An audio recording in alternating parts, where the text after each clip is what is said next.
Hello friends, स्वागत है आप सभी का आज की इस वीडियो में। फ्रेंड्स, आज की इस वीडियो में आपके साथ कुर्ती की कुछ खास टिप्स शेयर करूंगी, जिसमें कुर्ती की कटिंग, स्लीव की कटिंग और आर्म होल और शोल्डर के लिए कुछ खास टिप्स रहेंगे। तो चलिए वीडियो को स्टार्ट करते हैं। तो सबसे पहले कपड़े को 4 फोल्ड में रख लेना है। तो कपड़े का 4 फोल्ड रख लेने के बाद बंद साइड अपनी साइड लिया है, जिधर की साइड नेक बनेगा। उसके बाद हमने ऊपर से इस तरह से कपड़े को सीधा कर लेना है। फ्रेंड्स, अभी इस वाले कपड़े को हमने सीधा कर लिया है। ये लाइन हमारी शोल्डर वाली लाइन भी रहेगी। तो शोल्डर को हमने कितना रखना है कि अगर आप डीप नेक बना रहे हैं तो स्टैंडर्ड साइज़ में लगभग एम से एक्सएल साइज़ की कुर्ती में आप 6.5 इंच रख सकते हैं, अगर डीप नेक बना रहे हैं आगे का भी और पीछे का भी। वहीं अगर आप दोनों साइड से पैक नेक बना रहे हैं, छोटा नेक बना रहे हैं, तो 7 से 7.5 इंच ले सकते हैं। तो मैं यहाँ पर 7 इंच ले रही हूँ, क्योंकि मैं यहाँ पर ज़्यादा बड़ा गला नहीं बनाऊँगी। पीछे से 2.5 इंच रहेगा और आगे से 5 इंच का रहेगा। तो मैं शोल्डर जितना है उसका हाफ ले रही हूँ, 7 इंच। वहीं पर आर्म होल की मार्किंग के लिए हमने जितना शोल्डर लिया है उससे आधा इंच बढ़ाकर हमें आर्म होल की मार्किंग करनी होती है किसी भी साइज़ में। तो यहाँ पर 7.5 इंच में आर्म होल की मार्किंग कर रही हूँ। ये वाली मार्किंग हमारी आर्म होल की मार्किंग भी रहेगी और चेस्ट लाइन की मार्किंग भी रहेगी। तो फ्रेंड्स, ये वाली हमारी जो मार्किंग है इसे हम सीधा कर लेंगे। फ्रेंड्स, इस वाली मार्किंग को सीधा कर लेने के बाद अब हम आर्म होल की मार्किंग करेंगे। तो आर्म होल की मार्किंग हम उसी हिसाब से करते हैं, जितना हमने शोल्डर लिया है ऊपर उससे कम, आधा इंच कम लेंगे हम फ्रंट के आर्म होल के लिए और 1.5 इंच बढ़ा के लेते हैं बैक के आर्म होल के लिए। तो मैंने यहाँ पर 7 इंच ऊपर शोल्डर लिया है, तो वहीं हम 6.5 इंच नीचे के आर्म होल के लिए लेंगे, जो हमारा फ्रंट का रहेगा। अगर आप 6.5 इंच ऊपर आर्म शोल्डर ले रहे हैं तो 6 इंच नीचे आर्म होल की मार्किंग होगी डीप नेक में। तो मैंने यहाँ पर 6.5 इंच की मार्किंग की है, आधा इंच कम करके। तो ये फ्रेंड्स जो मार्किंग है हमारे फ्रंट पार्ट के लिए रहेगी। ये आर्म होल हमारा फ्रंट का बनेगा। तो ये जो हमने मार्किंग की है, यहाँ से हम लगभग 1.5 इंच पीछे की तरफ जाते हुए एक मार्किंग करेंगे। ये मार्किंग हमारी बैक आर्म होल की रहेगी। तो ये सभी साइज़ के लिए फ़िक्स रहेगा, या किसी भी साइज़ का आप सूट बनाएं, कुर्ता बनाएं, तो उसमें आपको यही फार्मूला यूज़ करना है। तो इस मार्किंग को भी हमें ऊपर शोल्डर लाइन पर मिला देना है। ये वाली मार्किंग कंप्लीट कर लेने के बाद अब हम शोल्डर से चेस्ट, वेस्ट और हिप की मार्किंग करेंगे। तो इंची टेप को हमें शोल्डर लाइन पर रखते हुए नीचे 15 इंच पर एक मार्क करना है, जो कि हमारी वेस्ट लाइन रहेगी। उसके बाद हमने यहाँ पर 22 इंच पर हिप के लिए मार्क करना है। तो ये भी फ्रेंड्स सभी साइज़ के लिए फ़िक्स रहेगा। अब कुर्ते की बॉटम तक की लेंथ लेंगे। तो इंची टेप को हमारा यहीं रखते हुए हमने कुर्ते की लेंथ सेट करनी है। मैंने यहाँ पर 41.5 इंच पर फुल लेंथ रखनी है कुर्ते की। उसके बाद हम यहाँ पर 2.5 इंच और एक्स्ट्रा बढ़ाएंगे, जो कि फोल्डिंग के लिए रहेगा। फ्रेंड्स, ये वाला पॉइंट भी सभी के लिए फ़िक्स है, सभी साइज़ में फ़िक्स रहेगा। तो 44 इंच पर मैं यहाँ पर मार्क कर रही हूँ। तो ये होगी मेरी कुर्ती की लेंथ। उसके बाद फ्रेंड्स इन सभी लाइंस को हमें सीधा स्ट्रेट कर लेना है। फ्रेंड्स, सभी लाइन को सीधा कर लेंगे। उसके बाद हम आएंगे चेस्ट और वेस्ट की मार्किंग के लिए। तो फ्रेंड्स, यहाँ पर हम चेस्ट की मार्किंग वैसे ही करते हैं जैसे कि ब्लाउज़ की जाती है। चेस्ट डिवाइड बाई 4 करेंगे। तो यहाँ पर 38 इंच का चेस्ट है, तो 38 को 4 से डिवाइड करने के बाद यहाँ पर 9.5 इंच आएगा। तो मैं यहाँ पर 9.5 इंच पर चेस्ट के लिए मार्क कर रही हूँ। तो आपका जो भी साइज़ है आप अपने अकॉर्डिंग करें। वहीं वेस्ट की मार्किंग भी हमें सेम तरीके से ही करनी है, वेस्ट डिवाइड बाई 4। उसके बाद जो भी आंसर आता है हमें वो मार्क कर लेना है। वैसे ही सेम हम यहाँ पर हिप की मार्किंग करेंगे। हिप को भी हमें 4 से डिवाइड करके मार्क करना है। तो इन तीनों मार्किंग को हमें इस तरह से स्केल की हेल्प से आपस में मिला देना है। इतनी मार्किंग कर लेने के बाद अभी हमें यहाँ पर इसमें एक्स्ट्रा मार्जिन देना होगा। तो यहाँ पर मैं 1.5 इंच का मार्जिन ऐड कर रही हूँ।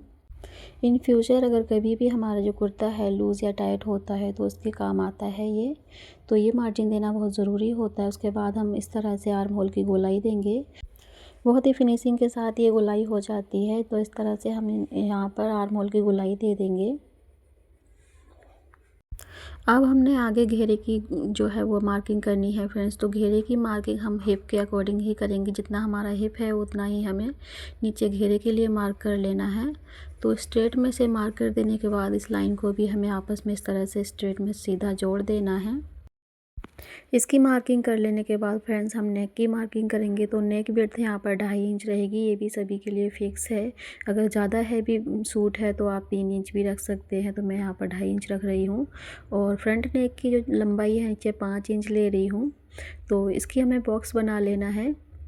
इसको बॉक्स जैसा बना लेने के बाद इसमें हम बैक की भी मार्किंग करेंगे। तो बैक नेक जो है 2.5 इंच पर रहेगा।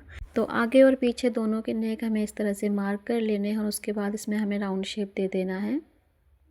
अगर आप इसमें कोई सा डिज़ाइन क्रिएट करना चाहते हैं तो वो भी आप बुकरम पर क्रिएट करके पेपर पेस्टिंग की हेल्प से नेक डिज़ाइन भी बना सकते हैं। तो फ्रेंड्स यहाँ पर हमने हिप में और यहाँ चेस्ट में हमने इस तरह से गोलाई दी है। ये शेप जो बहुत ज़रूरी होती है क्योंकि स्ट्रेट में हमें स्टिच नहीं करना होता तो फिनिशिंग अच्छी नहीं आती है। इस तरह से हमें गोलाई देकर ही इसी लाइन पर सिलाई लगानी होगी तो सूट की फिनिशिंग बहुत अच्छी आएगी और फिटिंग भी बहुत अच्छी बढ़िया आएगी। तो फ्रेंड्स इस तरह से हमने कुर्ते की जो है मार्किंग तैयार कर ली है। अब हम इसको कट करके निकाल लेंगे। फ्रेंड्स कटिंग करने से पहले हमें क्या करना है कि हमें सिर्फ पहले तो बैक पार्ट की जो मार्किंग की है हमें वहीं से कट करना है, क्योंकि बैक और फ्रंट हमारे दोनों एक साथ कट हो रहे हैं। तो सबसे पहले हमें बैक की मार्किंग पर ही कटिंग करनी होगी, उसके बाद हम फ्रंट की कटिंग करेंगे। कटिंग करने के बाद ये हिप लाइन वाली जगह पर हमें छोटा सा कट ज़रूर लगाना है, तभी हमें स्टिचिंग के टाइम पे पता लगेगा कि हमारी हिप लाइन कहाँ तक है। तो उसके बाद हमने इस तरह से कटिंग कर ली है। उसके बाद हमें क्या करना है कि इस तरह से ओपन करेंगे हम फैब्रिक को और बैक वाला पार्ट निकाल के एक साइड रखेंगे और फ्रंट वाले पार्ट को हमें फिर से एक जैसा सेट करके रखना है और उसकी कटिंग कर लेनी है। अब हम करेंगे स्लीपी कटिंग। तो स्लीपी कटिंग के लिए मैंने यहाँ पर 4 फोल्ड में फैब्रिक लिया है फ्रेंड्स। उसके बाद क्या करना है कि हमें नीचे से फोल्डिंग के लिए मार्जिन को छोड़ते हुए स्लीव की लेंथ लेनी है। मैंने यहाँ पर 1.5 इंच नीचे स्लीव के फोल्ड के लिए मार्जिन छोड़ दिया है। उसके बाद हम स्लीव की लेंथ यहाँ पर 14 इंच रखेंगे। तो ऊपर शोल्डर में 1/2 इंच दबाने के लिए भी यहाँ पर एक्स्ट्रा रखेंगे आधा इंच। तो 14.5 इंच पर निशान लगाएंगे। इस वाले निशान को हमें सीधा कर लेना है इस तरह से। उसके बाद यहाँ पर 3 इंच का आर्म होल डीप देंगे। 34 से लेकर 38 साइज़ और 40 साइज़ तक आप 3 इंच का डीप दे सकते हैं आर्म होल में। और आर्म होल का जो चौड़ाई रहेगी वो हमारा रहेगी चेस्ट साइज़ डिवाइड बाई 5 और जितना भी आंसर आएगा वो हमें मार्क कर लेना है। तो यहाँ पर मेरा 7.6 इंच पर आया है। तो 7.5 इंच से एक लाइन ऊपर। नीचे भी स्लीव राउंड यहाँ पर मैं 5 इंच पर दे रही हूँ, क्योंकि 10 इंच स्लीव राउंड है तो उसका हाफ 5 इंच पर लिया है। ऊपर से 2 इंच का पॉइंट बनाते हुए इस तरह से आर्म होल की गोलाई दे देनी है। तो ये बैक साइड की गोलाई हो गई। उसके बाद 1/2 इंच और नीचे डीप करते हुए इसमें फ्रंट आर्म होल की गोलाई दे देनी है। तो इस तरह से हमने स्लीव की मार्किंग कर लेनी है और जो आर्म होल से नीचे बॉटम तक इसको इस तरह से स्केल की हेल्प से मिला देंगे और इसमें 1.5 इंच का मार्जिन देते हुए एक्स्ट्रा मार्किंग कर लेंगे। तो इस तरह से हमारी स्लीव की मार्किंग भी हो गई है और इसको भी हम कट करके निकाल लेंगे। फ्रेंड्स आज का वीडियो आपको कैसा लगा कमेंट करके ज़रूर से बताइएगा। वीडियो अच्छा लगा हो तो लाइक और शेयर कर देना, चैनल को सब्सक्राइब कर लेना, क्योंकि इस तरह से कंटेंट आपको इस चैनल पर मिलते रहेंगे। फ्रंट आर्म होल की डीप देने के लिए हमें दोनों स्लीव को इस तरह से ओपन करना है और फ्रंट की तरफ से ये वाली मार्किंग भी कट करके निकाल देनी है। तो इस तरह से हमारी ये कटिंग रेडी हो गई है। Thank you so much for watching.